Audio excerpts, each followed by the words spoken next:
Perubahan kekuasaan di harem. Setelah Li Longlin pergi, wajah Kaisar Wu menjadi suram dan dingin. Ia menatap Wei Sun dengan tatapan tajam, lalu mencibir, "Tak heran hari ini saat aku ingin memanggil selir roh ke tempat tidur, kau begitu bersikeras menghalangi." Rupanya, selir roh sudah tidak lagi berada di istana Changle, tapi telah diusir ke istana Shuyun. Seorang selir terhormat, tapi malah tinggal bersama para pelayan. Lanjutnya, suaranya semakin meninggi. "Wei Sun, ini berarti kau telah menampar wajahku." Kata-kata Kaisar Wu kali ini sangat berat. Wei Sun ketakutan hingga jiwanya hampir melayang. Ia segera berlutut dan membenturkan kepalanya ke lantai seperti menumbuk bawang putih. "Hamba bersalah, Yang Mulia. Hamba benar-benar tidak tahu kapan selir roh dipindahkan ke istana Shuyun." "Tidak tahu?" Kaisar Wu langsung murka. "Kau adalah kepala istana. Dan kau bilang tidak tahu? Apakah kau ingin aku menghukummu atas kelalaianmu?" Bam! Bam! Bam! Wei Sun terus membenturkan kepalanya ke lantai hingga berdarah. "Hamba pantas mati. Hamba pantas mati." Kaisar Wu menatapnya dingin dari atas. "Memang kau pantas mati. Tapi aku tahu, kau hanyalah seorang kasim. Sekalipun kau berani, kau tak akan mungkin berlaku sewenang-wenang terhadapku. Katakan yang sebenarnya, siapa yang memerintahkan ini? Jika kau jujur, aku bisa mengampunimu kali ini." Wei Sun sudah bertahun-tahun melayani Kaisar Wu. Ia tahu betul bahwa saat ini Kaisar sudah benar-benar murka. Andai saja hari ini ia tidak mengorbankan kekayaannya dan mengumpulkan 600.000 tael perak untuk membayar gaji prajurit pengawal kekaisaran, mungkin ia sudah tamat. Dalam situasi ini, Wei Sun tidak berani berbohong lagi. Dengan suara gemetar, ia berkata, Ini perintah dari Selir Qin." Kaisar Wu tertawa dingin. "Selir Qin? Dia lagi. Perempuan licik itu ingin bertemu denganku, bukan?" Kaisar melanjutkan, "Persiapkan tandu. Kita pergi ke istana Changle." Wei Sun langsung basah kuyup oleh keringat dingin. Selir Qin dalam bahaya. Kali ini, perubahan besar benar-benar akan terjadi di dalam istana. Sebenarnya, Wei Sun ingin mencari cara untuk memberitahu Selir Qin agar ia bisa bersiap-siap lebih awal. Namun, Kaisar Wu jelas tidak memberinya kesempatan.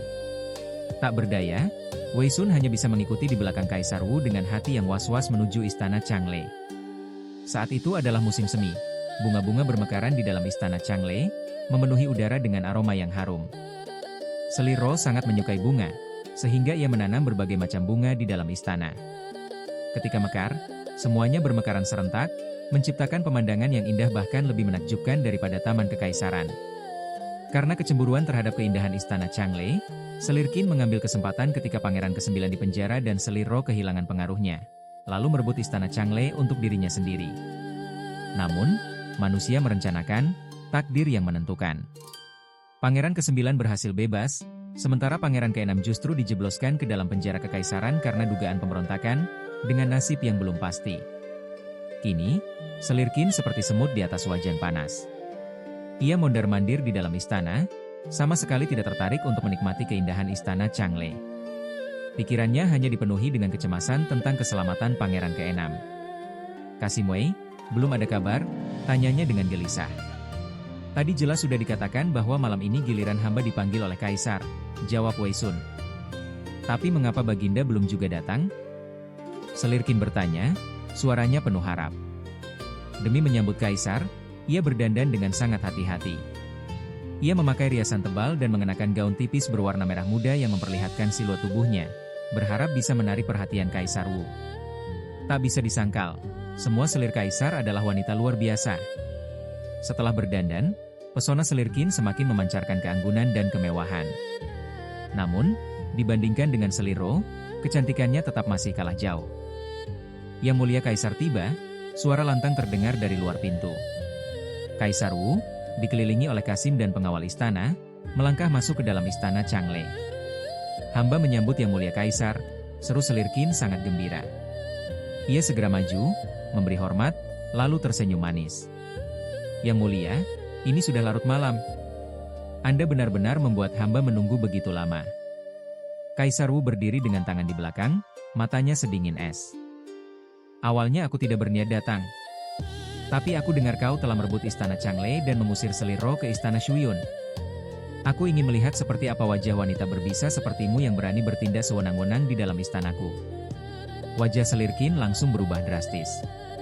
Kaisar bukan datang untuk mengunjunginya, melainkan untuk mencari masalah. Sejujurnya, pikiran Selirkin sepenuhnya dipenuhi kekhawatiran tentang pangeran ke-6, sehingga ia sama sekali tidak mempermasalahkan istana Changle yang direbutnya.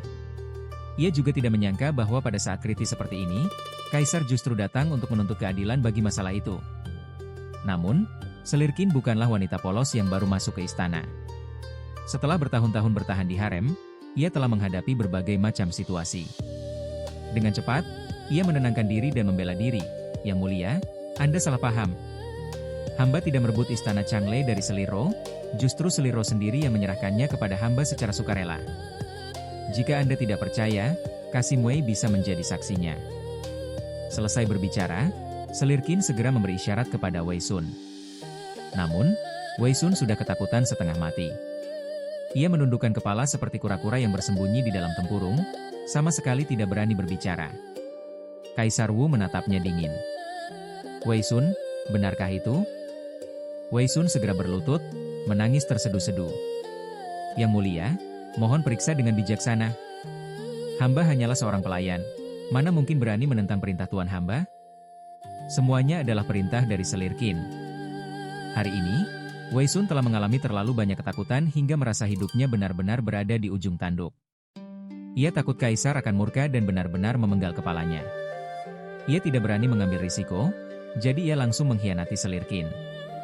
Kau? Selirkin terkejut dan panik.